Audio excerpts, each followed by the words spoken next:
As we head into 2024, we will continue to stand shoulder to shoulder with those who share our vision for a free, open, prosperous, and secure world, because that's what delivering for the American people demands. First, we will continue to rally countries around the world to support Ukraine's freedom and independence and to ensure that Russia's aggression remains a strategic failure.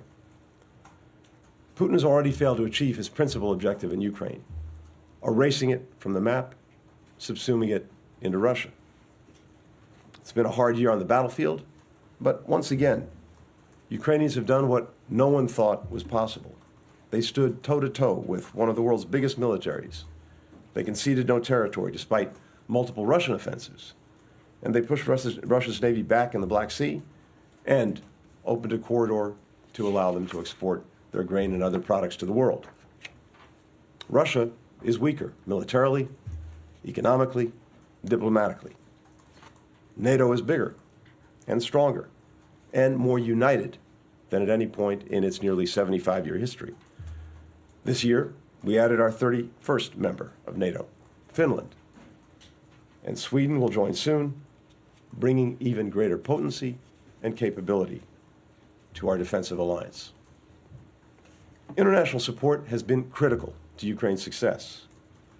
Europe has contributed more than $110 billion to Ukraine, compared to about $70 billion from the United States. So we have, with Ukraine and in Ukraine, maybe the best example of burden sharing that I've seen in the time that I've been engaged in these issues. Just last week, the European Union also agreed to start accession talks with Ukraine. Japan, Korea, Australia, others in the Indo-Pacific, they've stepped up too, from helping rebuild Ukraine's energy grid to providing major military and humanitarian assistance. Like us, they know that supporting Ukraine is vital to showing would-be aggressors everywhere that we will stand up to those who seek to redraw borders by force. Our support hasn't just helped Ukrainians.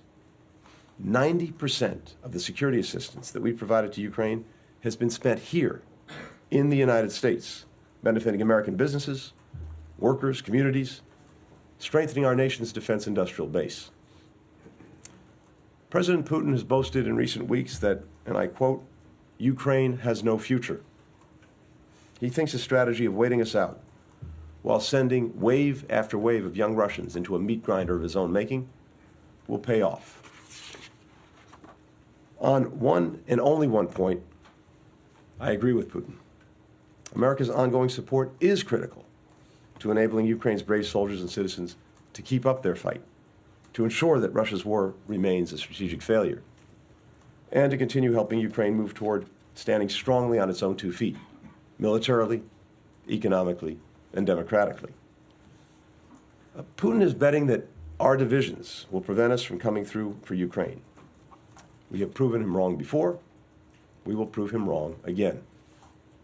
Second, we will continue to engage with China from a position of strength. Our partnerships in the Indo-Pacific have never been stronger. In 2023, the President held his historic summit at Camp David with Japan and the Republic of Korea, cementing a new era of trilateral cooperation. We're working with the United Kingdom and Australia to produce nuclear-powered submarines. We launched new comprehensive strategic partnerships with Vietnam and Indonesia, a new defense cooperation agreement with the Philippines, new trilateral initiatives with the Philippines and Japan, new embassies in the Solomon Islands and Tonga. We've deepened our partnership with India. We've elevated cooperation through the Quad with India, Japan, Australia. The United States is more closely aligned than ever with the G7, with the EU, with other allies and partners on the challenges presented by Beijing. And we're working together to address them. We're deepening cooperation and coordination between NATO and our Indo-Pacific allies. These efforts have allowed us to engage more effectively when tackling areas of concern, like China's coercive trade and economic practices, peace and stability in the Taiwan Straits and the East and South China Seas, and human rights. At the same time, our efforts to restore high-level diplomacy, starting with my trip to Beijing in July, have allowed us to take practical steps to reduce the risk that competition veers into conflict, as well as to make progress on issues that matter in the lives of our fellow citizens. That was on full display when President Biden met with President Xi last month and made tangible progress on issues that matter to Americans as well as to people around the world. We secured China's cooperation on reducing the flow of precursor chemicals that are fueling the synthetic drug crisis. We're restoring military-to-military communications at all levels to reduce the possibility of miscalculation and conflict. And we've agreed to discuss risks and safety around artificial intelligence. I look forward to continuing these discussions in the year ahead. Third, we will keep shaping and leading coalitions to solve the problems that demand working together with others for the good of our people and for people around the world. That's exactly what we did in 2023, rallying coalitions of governments, businesses, civil society, regional and multilateral institutions to tackle food insecurity, to promote secure, safe, trustworthy AI systems, to fight the synthetic drug crisis, to stop the scourge of governments that arbitrarily detain foreign nationals for leverage, to mobilize hundreds of billions of dollars to build physical, digital, clean energy and health infrastructure across developing countries, including some of the most fragile ones. At the same time, we championed reforms to make the international system more inclusive, more effective, more responsive to advancing these issues, from the World Bank to the G20, which will now have the African Union as a permanent member. On every one of these priorities, and on many others, delivering for the American people means improving the lives of people around the world. The reverse is also true. Leading on these global challenges is good for Americans. When we help reduce the flow of fentanyl and other synthetic drugs, we're not only tackling the #1 killer of Americans aged 18 to 49, we're addressing a scourge that hurts families around the world and rooting out the criminal organizations that profit from their suffering. When we rally democratic partners and allies to build clean energy infrastructure in countries that can't afford to build it on their own, we're preserving our shared planet and creating new opportunities for American workers, American businesses, American investors. When we team up with other countries to hold accountable and deter governments that arbitrarily detain foreign nationals as political pawns, we can apply more effective pressure to bring our fellow citizens home, and we make people in all nations less vulnerable. Fourth, in the conflict between Israel and Hamas, we will continue to focus intensely on our core priorities, helping Israel ensure that what happened on October 7th can never happen again, bringing the conflict to an end as quickly as possible while minimizing the loss of life and the suffering of civilians, getting the remaining hostages back home to their families, preventing the conflict from spreading, and, once and for all, breaking the devastating cycle of violence and moving toward durable, lasting peace. We continue to believe that Israel does not have to choose between removing the threat of Hamas and minimizing the toll on civilians in Gaza. It has an obligation to do both, and it has a strategic interest to do both. We're more determined than ever to ensure that out of this horrific tragedy comes a moment of possibility for Israelis, for Palestinians, for the region, to live in lasting peace and lasting security. That out of this darkness comes light. Realizing that possibility will require all parties to make tough choices about the steps that they're willing to take, including the United States. We will test this proposition with the urgency and the creativity that it deserves and that America's interests demand. This is the spirit that has long animated President Biden in the face of seemingly intractable conflicts. As vice president, he helped oversee the end to the Iraq War. As president, he ended the longest war in America's history in Afghanistan. He helped secure and later extend a truce in the Yemen conflict. He's bringing that same focus to bear right now. Across every one of our priorities, America has been more effective because of the steps we've taken to build a stronger, a more agile, a more diverse State Department. There, too, we continued the effort in 2023 in partnership with Congress. And I'd note this department participated in 106 hearings this year, which by our count is a record. We secured new authorities to rapidly fill critical staffing gaps and crises. We established a new bureau to elevate and integrate work on global health security across our diplomacy. We added hundreds of positions to the department's training float. We created dozens of new courses and professional development opportunities. We established a global pay baseline for locally employed staff. We boosted access to student loan repayment programs, expanded positions for eligible family members, among many other steps we've taken to invest in the department's greatest resource, its people. As you've heard the President say, we are at an inflection point for our country and for the world. What we do, what we fail to do in this moment will have profound consequences for decades to come. The stakes could not be clearer. If we want to deliver on the issues that affect the lives of the American people, we have to keep investing in ourselves, in our network of allies and partners, in our ability to solve global challenges. And to do that, we need Congress to pass the President's additional national security funding request. Here's the benefits if Congress passes this supplemental. Our fellow citizens, our businesses, our workers, our allies and partners, people around the world who are looking to the United States to lead. Here's who cheers if we fail: Moscow, Tehran, Beijing. If we come up short, it won't be our adversaries and competitors who stopped us. It will be ourselves. Before turning to you for some questions, let me just say this. I want to take a moment to thank each and every one of you, to thank our press corps, those present in the room and those outside who may be listening in. This has been an extraordinarily dangerous year for press around the world. Many killed, many more wounded, hundreds detained, attacked, threatened, injured, simply for doing their jobs. And yet, you've persisted. You've stayed at it. And I am immensely grateful for that.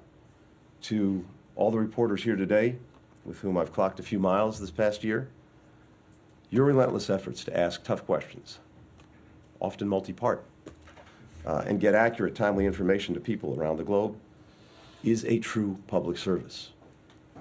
It's vital that you continue to do that, because it's so important to everything that all of us care about. Informed, engaged citizens, truth, accountability, democracy. And you do it in a way that humanizes people in an ever more dehumanized world. So, I'm profoundly grateful to you for the work that you do, even if I don't always show it. With that, happy to take some questions. Matt. Thank you, Matt. Thank you, Mr. Secretary. Happy holidays. Thank you. I know that this is intended to be a kind of 30,000-foot view, year-end review, but I have to ask you about two issues of the day, pressing issues of the day. One, what can you tell us about the deal that's been struck with Venezuela to release detained Americans? And two, at the UN Security Council, maybe right now, if there hasn't been another delay, or soon, there will be a vote on this Israel-Gaza resolution. What will it take, or what does the United States need to see in such a resolution for it not to veto it? And if that can't be done, and you end up vetoing it, aren't you not concerned that the number 3 priority that you mentioned in your opening, the coalition building, will be damaged, very badly damaged? The U.S. is already isolated internationally on this issue, and another veto aren't you not concerned that another veto will further isolate you? Thanks. Thanks, Matt. So on Venezuela, let me say first this, and you've heard me say this before. We have no higher priority than doing everything we possibly can to bring our fellow citizens out of harm's way, to make sure that they're safe and secure if they get into trouble in one way or another overseas, including if they're arbitrarily detained.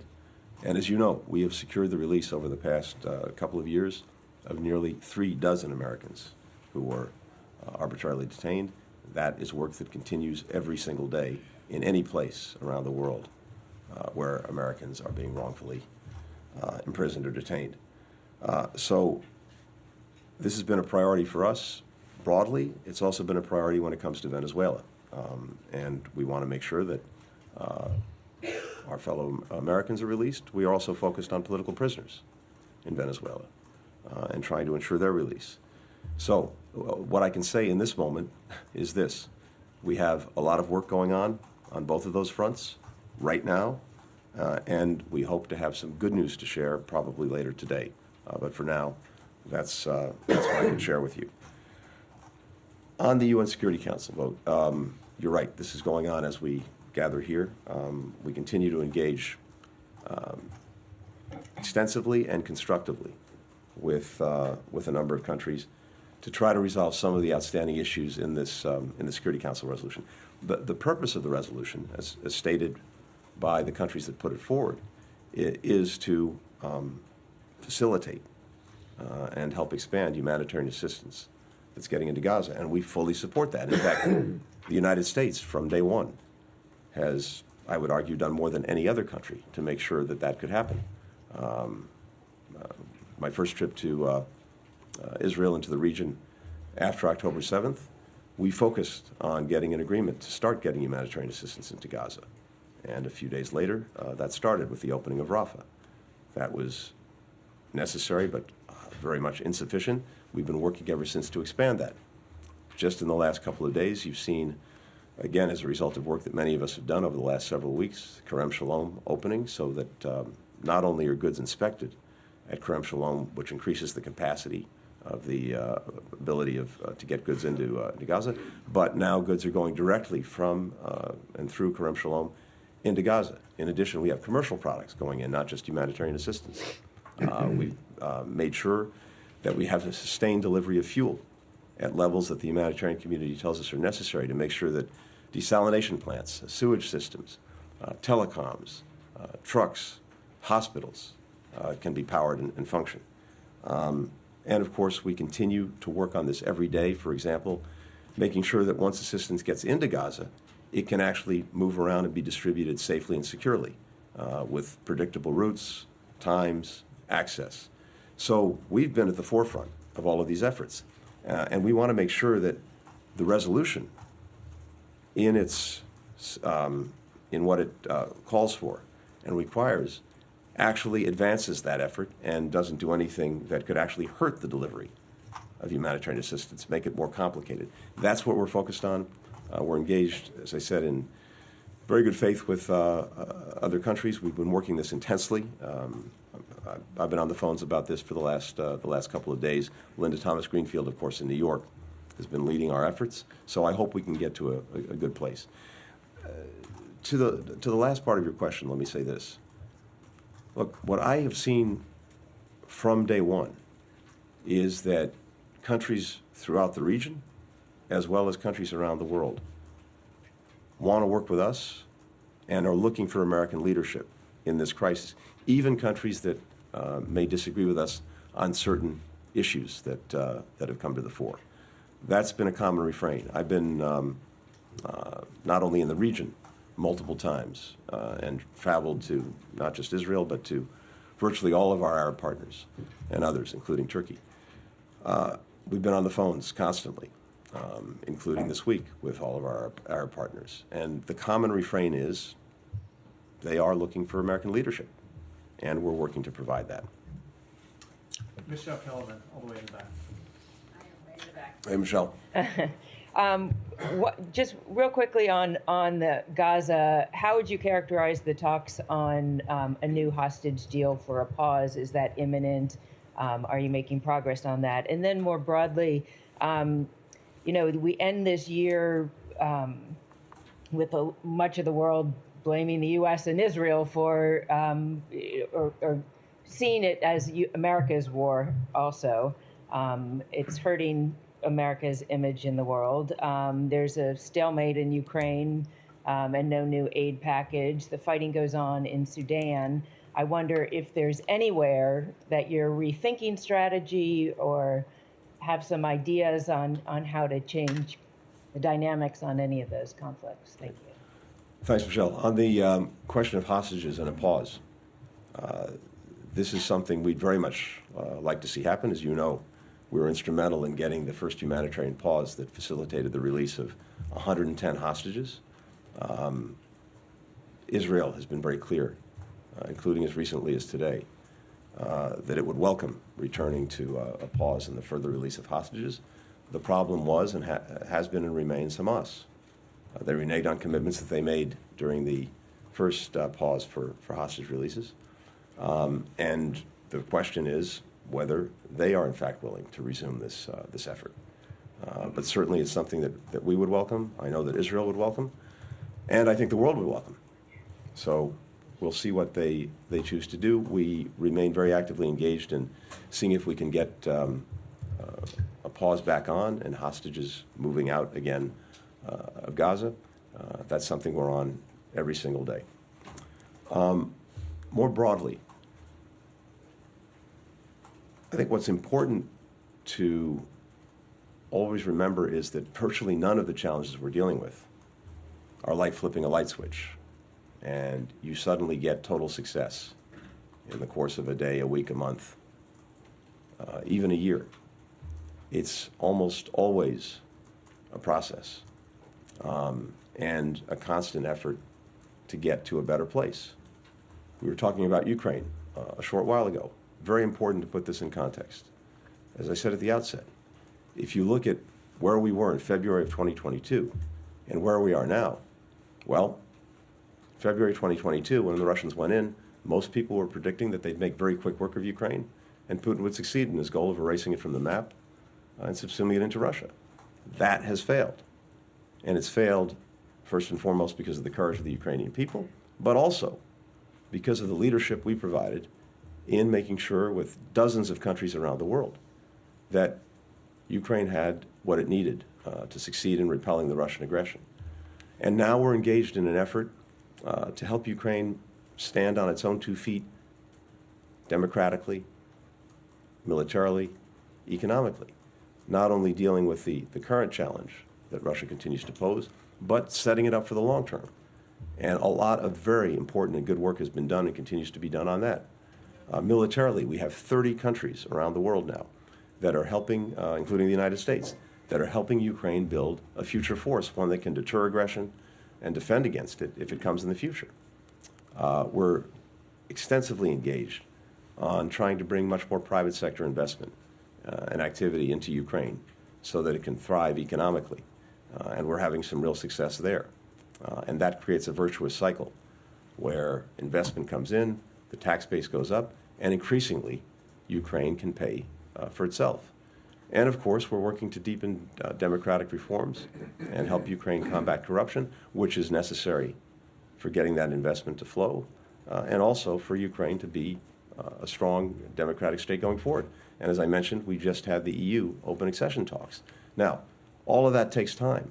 All of that takes effort, but we're in a place where not only have we helped Ukraine repel this Russian aggression, but as I said, we're putting it in a place where it can stand on its own, stand strongly on its own, and succeed and thrive in the future. When it comes to, you mentioned Sudan, we've been actively engaged there as well in trying to end the horror of the, in effect, civil war between 2 military groups, the SAF and the RSF. And as recently as about a week ago, we helped get an agreement that the 2 leaders, Burhan and Hamedi, generals, would meet and commit to a ceasefire. Now, that still has to happen, and we're pressing to make sure that it does. But this is the product of day in, day out work by our diplomats, as well as many others around the world, including the African Union, IGAD, and other partners. We've talked about Israel and Gaza. Let me just say this. We believe that, as we said from the outset, Israel has not only a right but an obligation to defend itself and to try to make sure that October 7th never happens again. Any other country in the world faced with what Israel suffered on October 7th, would do the same thing. We've also said, and we've been very clear, that how Israel does it matters and matters tremendously. And there, too, we've been very deeply engaged with them to maximize protections for civilians, to maximize humanitarian assistance, to minimize harm to people in Gaza. One of the things that's striking to me is that, understandably, everyone would like to see this conflict end as quickly as possible. But if it ends with Hamas remaining in place and having the capacity and the stated intent to repeat October 7th again and again and again, that's not in the interests of Israel. It's not in the interests of the region. It's not in the interests of the world. And what is striking to me is that even as, again, we hear many countries urging the end to this conflict, which we would all like to see, I hear virtually no one saying, demanding of Hamas that it stop hiding behind civilians, that it lay down its arms, that it surrender. This is over tomorrow if Hamas does that. This would have been over a month ago, 6 weeks ago, if Hamas had done that. And how can it be that there are no demands made of the aggressor and only demands made of the victim?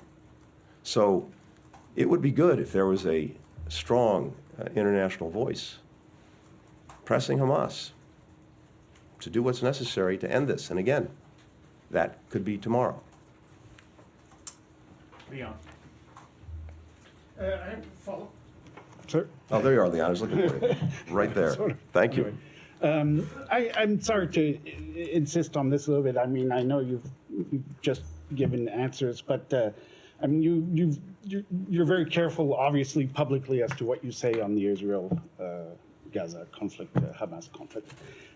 You mentioned, far too many Palestinians have been killed. You've mentioned a gap between the intent and the result. So I'm wondering, at this point in stage, that gap appears, to me at least, or to observers, to be widening. And as to what extent are you going to allow that to widen even more? In other words, is there a red line for you, in a sense, regarding Israel's response to Hamas? Leon, what I'd say is this. It's clear that the conflict will move and needs to move to a lower intensity phase. And we expect to see and want to see a shift to more targeted operations with a smaller number of forces that's really focused in on dealing with the leadership of Hamas, the tunnel network, and a few other critical things. And as that happens, I think you'll see as well the harm done to civilians also decrease significantly. We've said all along, and we have these conversations almost every day, that it is vitally important how Israel conducts its operations. Again, with a focus on protecting civilians, minimizing harm to them, maximizing assistance getting to them. And the last couple of months have been gut-wrenching when you see the suffering of men, women, and especially children in Gaza. That affects each of us. Well, let me speak for myself. It affects me very, very deeply, which is why we're so intent on seeing this through to completion quickly, effectively, and doing everything possible to minimize the harm to those who are caught in a crossfire of Hamas's making. And again, I come back to this basic proposition. There seems to be silence on what Hamas could do, should do, must do, if we want to end the suffering of innocent men, women, and children. It would be, I think, good if the world could unite around that proposition as well. Courtney. Thank you, Mr. Secretary. Right, Courtney. You touched on this with respect to Ukraine, but there's growing concern internationally that further delays or outright denial of U.S. and EU assistance to Ukraine could lead to a Russian victory, perhaps in 2024. The administration has said that there are no additional funds to draw upon absent congressional passage of the supplemental funding request. So realistically, I mean, how long can Ukraine hold out without additional Western support? Is it weeks? Is it months? And what is the long-term strategy? I know you talked about it being a difficult year, given the struggle to regain much of the territory that Russia has seized. Thanks. So, Courtney, thanks. First, to emphasize something that you said. Other than the supplemental request that the President has made of Congress, there is no magic pot of money that we can draw from. The assistance, the support that we have designated for Ukraine, that is running out. It's running down. We are nearly out of money that we need, and we're nearly out of time. I can't put a precise date on it, but that's the direction that this is moving in, which underscores the urgency of getting the supplemental budget request through. We have made a real investment in Ukraine's future, in its freedom, and it makes no sense to me that we would now renege on that investment, having already done so much, and having already put Ukraine in a position where it can not only survive, but actually thrive going forward. And we have a very clear plan, as I said, to make sure that Ukraine can stand on its own 2 feet, militarily, economically, democratically, so that these levels of support and assistance will no longer be necessary. But we have to help Ukraine get through the next period of time, get through this winter, get through the spring and summer. I'm also focused on the fact that they have their own plans to continue, not only to deter the Russian aggression, but to continue to take back territory that was seized from them by Russia. As you know, they've taken back more than 50% of the territory that Russia took in February of 2022, and that's going to be an ongoing effort. But the most important thing is, as I said, making sure that we get Ukraine to a place where it can stand on its own feet. And we see that. It is there before us, but we have to continue to provide the support to get them to that place. And I want to emphasize 2 things again, because it bears repeating every single time. One, this is not just the United States alone doing it. It's the United States and dozens of other countries with better burden sharing than I've seen in any other crisis that I've been involved in over 30 years. I mentioned this before. We've provided about $70 billion to Ukraine over the last couple of years. Our allies and partners, more than $110 billion. So they are more than picking up their share of the burden. Second, as I mentioned before, virtually all of the security assistance that we've provided to Ukraine and the security assistance that would be that's in the supplemental budget request, that gets invested right here in the United States. That's where it's spent. And that not only helps procure the weapons that Ukraine needs, it provides good jobs here in the United States. It builds our own defense industrial base. So in many ways, this is a win-win for us. And it's why I would hope Congress acts quickly. And again, as I said before, we know who will be happy if, for whatever reason, this budget request does not go through. And they're sitting in Moscow, they're sitting in Beijing, they're sitting in Tehran. The last question, Lydia. Thank you, Matt. Thank you, Mr. Secretary. You just told us here, as you've Often said before, that there's no higher priority for the United States than bringing home Americans who are wrongfully or arbitrarily detained overseas or being held hostage. Dozens of American families right now are living through another holiday season, entering another new year without their loved ones by their side. Cases are lingering in Russia, China, Afghanistan, Syria, Iran, Saudi Arabia, many other countries that I know you know well. So what is your message to those families right now struggling to share in the joy of news of some Americans being freed and some feeling increasingly hopeless, increasingly left behind by their own country? And if I may specifically ask you on known cases in Russia, where Vladimir Putin appeared last week to be holding the door open to some kind of deal, saying the American side must hear us and make a decision that will satisfy the Russian side as well. Have the Russians made a counter-offer for the release of Paul Whelan and Evan Gershkovich? Thank you very much. Thank you. My message to Americans who have their loved ones being arbitrarily detained someplace around the world is twofold. One, we're with you.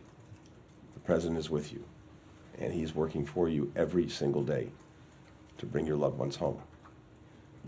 And second, do not give up hope, because we have demonstrated time and again that even when something seemed hopeless, it wasn't. We brought more than 36 Americans who were being arbitrarily detained back home to their families over the last 3 years. And each and every one who comes home should be a message of hope to those who remain detained and to their families and loved ones. That not only is it possible, it's happening. It happens. So it's, of course, one thing for me to say that. It's another thing if you're a member of one of these families that has a loved one being detained, who have to live through that every hour of every day. The uncertainty, the not knowing. None of us can fully put ourselves in their shoes. But I've spent